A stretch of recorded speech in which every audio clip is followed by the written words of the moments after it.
चोरी चाहिँ भ्याक्सिन लगाउन आएको आज 2 मन्थ्सको भ्याक्सिन।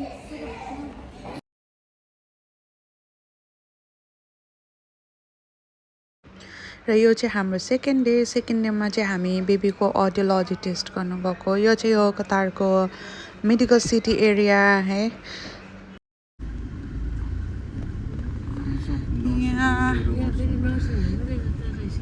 यहाँनिर आएको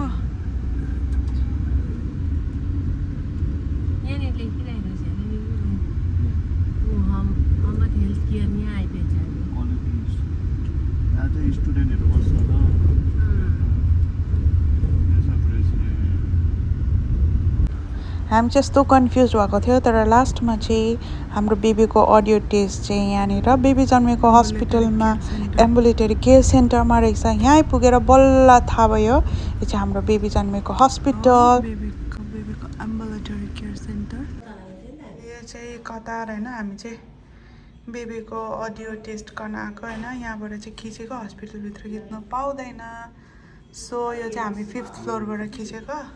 यो चाहिँ भ्यू हस्पिटल चाहिँ यहाँ डल्ले हस्पिटल हो, तर हामीले खिच्नु पाएन। यो चाहिँ मैले माथिबाट खिचेको।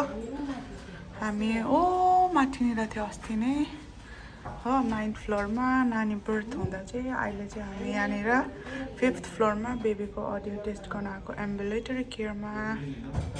लो हामी चाहिँ यति बेला सकेर पनि बाई बाई। यो चाहिँ हस्पिटल एरिया, यो सबै हस्पिटल एरिया। बाई बाई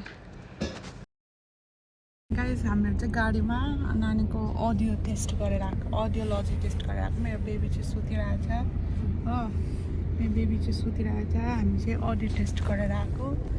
यहाँ चाहिँ जाम भन्दाखेरि पनि ट्राफिकमा त्यस्तो जाम त हुँदैन, यहाँ दार्जिलिङको जस्तो जाम त हुँदैन। तै पनि हामी चाहिँ यहाँ ट्राफिकमा फसिरहेछ हो।